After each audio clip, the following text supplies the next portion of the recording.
جب روسی جیل سے 50 یوکرینی جنگی قیدیوں کی جلی ہوئی لاشیں ملی۔ السلام علیکم، ایچ ٹی نیوز میں آپ کو ایک بار پھر سے خوش آمدید۔ ناظرین، 29 جولائی کی صبح جیل پریزن کیمپ 120 میں 50 سے زیادہ یوکرینی قیدی ایک حملے میں ہلاک ہوئے۔ یہ کیمپ یوکرین کے اس حصے میں واقع تھا جہاں روس کا کنٹرول تھا۔ روس اور یوکرین اس حملے کا الزام ایک دوسرے پر عائد کرتے ہیں۔ فورنسک ماہرین نے بی بی سی کو بتایا کہ اس واقعے پر روس کے موقف میں مسائل ہیں۔ ناظرین، جیل کے اندر کے مناظر بھیانک تھے۔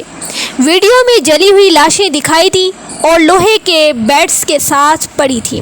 باہر ایک کنکریٹ سلیب پر مزید لاشیں موجود تھیں۔ اس حملے میں جس نے یوکرین میں سب کو ہی ہیبت زدہ کر دیا تھا، یوکرین کے 50 جنگی قیدی ہلاک اور 73 زخمی ہوئے۔ یہ ہلاکتیں دونیتسک کے علاقے میں ہوئیں جو روس کے زیر کنٹرول ہے۔ یوکرین کے مشرق میں 2014 سے جنگ کے آغاز سے ہی یہ گاؤں روسی حمایت یافتہ باغیوں کے کنٹرول میں تھا۔ روسی ذرائع کی جانب سے منظر عام پر آنے والی تصاویر کا جائزہ لینے کے بعد ہم نے ہتھیار ماہرین سے دریافت کرنے کی کوشش کی کہ یہاں کیا ہوا اور کیا نہیں۔ ہم نے متعدد سابق قیدیوں کے انٹرویو بھی کیے جن کو حملے سے چند ہفتے قبل ہی رہا کیا گیا تھا۔ ان افراد نے حملے سے قبل جیل کے اندر کی زندگی کی دردناک تصویر کھینچی۔ روس کی وزارت دفاع نے بی بی سی کی جانب سے بیان دینے کی درخواست کا جواب نہیں دیا۔ سرکاری طور پر اولینوکا پینل کالونی کے نام سے جانی جانے والی اس جیل کو سن 1999 میں قائم کیا گیا تھا۔ اس وقت اس جیل میں ہزاروں قیدی ہیں جس میں عام شہری بھی ہیں اور یوکرین کے جنگجو بھی جن کو روسی حمایت یافتہ فوجیوں نے گرفتار کیا۔ ان میں ازوف ریجمنٹ کے سینکڑوں جنگجو بھی شامل ہیں۔ ناظرین، رضاکاروں کی یہ بٹالین سن 2014 میں قائم کی گئی تھی جس کی بنیاد دائیں بازو کے نظریات سے جڑی تھی۔ بعد میں اسے یوکرین نیشنل گارڈ کا حصہ بنا لیا گیا۔ اس کے آغاز میں یوکرین کے ماریوپل شہر کے طویل اور ناکام دفاع کے دوران جب روسی فوجی کو اسٹیل ورکس کا محاصرہ کرنا پڑا تو ان جنگجوؤں کی شہرت بہترین لڑاکا سپاہیوں کے طور پر ہوئی۔ یوکرین کے حکام اور روس کی جانب سے جاری فہرست کے مطابق زیادہ تر جیل میں ہلاک ہونے والوں کا تعلق اسی ریجمنٹ سے تھا۔ اس واقعے کا اعلان کرتے ہوئے روسی فوج نے یوکرین پر حملے کا الزام عائد کیا تھا اور کہا تھا کہ اس حملے میں امریکی راکٹ سسٹم ہیمرز استعمال کیا گیا ہے۔ روس کی وزارت دفاع کے ترجمان لیفٹیننٹ جنرل ایگور نے سرکاری ٹی وی پر کہا تھا کہ یوکرین کے شہریوں کے خلاف بربریت کی تمام تر سیاسی، مجرمانہ اور اخلاقی ذمہ داری صدر زیلنسکی اور واشنگٹن پر عائد ہوتی ہے جو ان کی حمایت کرتا ہے۔ روسی حکام نے مبینہ طور پر جائے وقوع سے حاصل کیے گئے ہمس راکٹ کے ٹکڑے بھی دکھائے۔ ٹی بی آر کے روسی حمایت یافتہ سربراہ ڈینس پیشلن نے دعویٰ کیا یوکرین کی فوج نے اپنی ہی سپاہیوں کو جنگی جرائم پر پردہ ڈالنے کے لیے قتل کیا، خصوصاً عام شہریوں پر حملے جو پیشلن کے دعوے کے مطابق خود صدر زیلنسکی کے حکم پر کیے گئے ہیں۔ ناظرین، پیشلن نے روسی ٹی وی سے بات کرتے ہوئے الزام لگایا کہ ان قیدیوں کے بیانات ہی ثبوت تھے اور یوکرین نے اسے تباہ کرنے کا فیصلہ کیا۔ حملے کے ایک دن بعد دھماکے کے مقام کی سیٹلائٹ تصویر میں ایک تباہ عمارت شدہ دیکھی جا سکتی ہے۔ سابق قیدیوں کے مطابق یہ عمارت ایک ایسے انڈسٹریل علاقے میں تھی جو اس بریک سے دور تھی جہاں ان کو رکھا گیا تھا۔ بی بی سی نے 1 درجن ہتھیاروں اور فائرنگ کے ماہرین سے رابطہ کیا اور ان کو یہ تصاویر اور ویڈیوز دکھائیں تاکہ روس کے اس دعوے کا جائزہ لیا جا سکے کہ یوکرین نے راکٹ سے اس کیمپ کو نشانہ بنایا۔ اس کے نتائج کافی حد تک ایک دوسرے سے ملتے تھے۔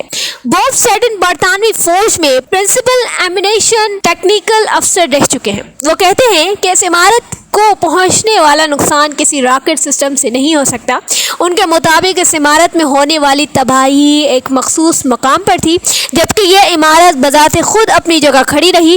وہ کہتے ہیں کہ ہمس جیسا راکٹ سسٹم زیادہ وسیع تباہی کرتا ہے۔ ڈاکٹر شہباز وہ توجہ دلاتی ہیں کہ جیل کے اندر کی ویڈیوز میں ہلاک ہونے والوں کے جسم ٹکڑے ٹکڑے نہیں ہوئے تھے۔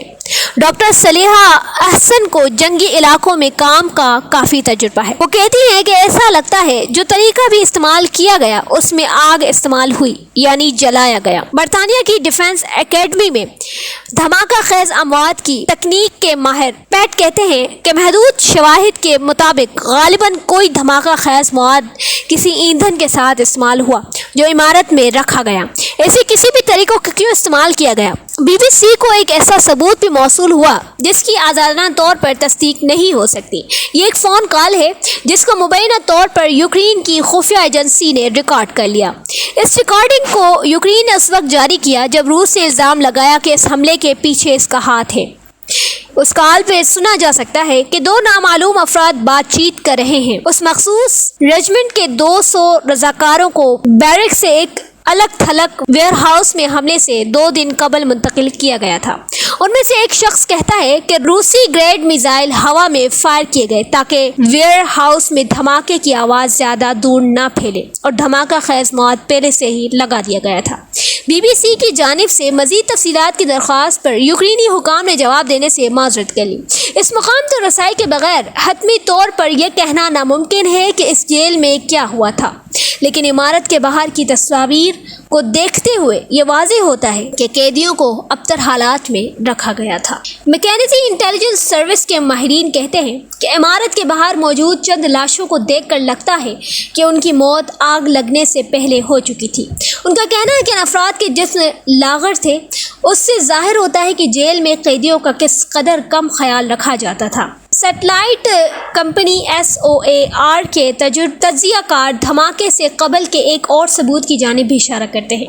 یہ مٹی کے نشانات ہیں۔ ایک بریفنگ کے دوران یوکرین کے حکام کے صحافیوں کو بتایا کہ تصویر سے پتہ چلتا ہے کہ قبریں کھودی گئی تھی تاکہ ہلاک ہونے والوں کو دفنایا جا سکے، تاہم یہ تصاویر قبروں کی موجودگی یا ایسے کسی منصوبے کو ثابت کرنے کے لیے ناکافی ہے۔ ہم نے اس جیل کے سابق قیدیوں سے بھی بات کی۔ ان میں سے کوئی نہیں جانتا تھا کہ ان کو اچانک کیوں رہا کیا گیا۔ ان سب نے ہی جیل میں خراب ماحول کی نشاندہی کی اور بتایا کہ جیل کے گارڈز برا سلوک کرتے تھے۔ ان کے مطابق پہلے چند ہفتے بہت مشکل تھے۔ کانسٹنٹائن ایک رضاکار ڈرائیور ہے جس کو ماریوپول سے لوگوں کو انخلاء میں مدد کرتے ہوئے گرفتار کیا گیا۔ وہ کہتے ہیں کہ ہر وقت قیدیوں کو پیٹنے کی آوازیں آتی تھیں۔ ان تمام سابق قیدیوں نے کہا کہ بیرک میں منتقلی کے بعد حالات کچھ بہتر ہوئے، لیکن ان کو ہر وقت خوف رہتا تھا کہ انہیں سزا دی جا سکتی ہے۔ ریسلن ایک انجینئر ہیں جنہیں ماریوپول میں جھڑپوں کے دوران یوکرینی شہریوں کے انخلاء میں مدد پر 100 روز تک حراست میں رکھا گیا۔ ان کا کہنا ہے کہ جیل کے سربراہ نے مجھے بتایا تھا کہ ہم سب اس کے غلام ہیں۔ ان سابق قیدیوں نے BBC کو بتایا کہ ان پر تشدد کیا جاتا تھا اور جیل کے حالات کافی برے تھے۔ ان کے مطابق کھانے میں آدھا گلاس پانی، ڈبل روٹی کا ٹکڑا اور سیریل کے کچھ چمچ دیے جاتے تھے اور یہ خوراک کو بچایا جاتا تھا، مگر تمام قیدیوں سے زیادہ برا سلوک عضوف جنگجوؤں کے ساتھ برتا جاتا تھا۔ یوکرینی پولیس افسر وکٹر کو یاد ہے کہ جب تمام قیدی ڈاکٹر سے ملنے کے لیے قطار میں کھڑے تھے، ایک 20 سالہ عضوف جنگجو بھی قطار میں تھا۔ اسے اس کی آمد پر مارا پیٹا گیا۔ یہ اتنا دردناک تھا کہ وہ اپنے گھٹنوں سے اٹھ نہیں پا رہا تھا۔ پھر جیل کا ایک وارڈن جلایا۔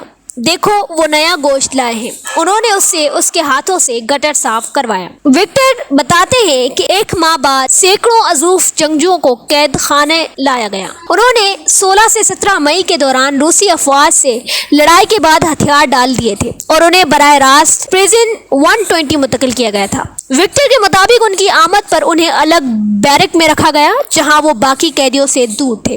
تمام سابقہ قیدیوں کے مطابق عضوف قیدیوں پر بے رحمانہ تشدد کیا گیا۔ ریسلن کے مطابق وہ ان سے شدید نفرت کرتے تھے۔ دھماکے کے بعد ایک انٹرویو میں ریسلن نے یہ دعویٰ بھی کیا کہ انہوں نے سنا تھا کہ ان پر کوئی حملے کی منصوبہ بندی ہو رہی تھی۔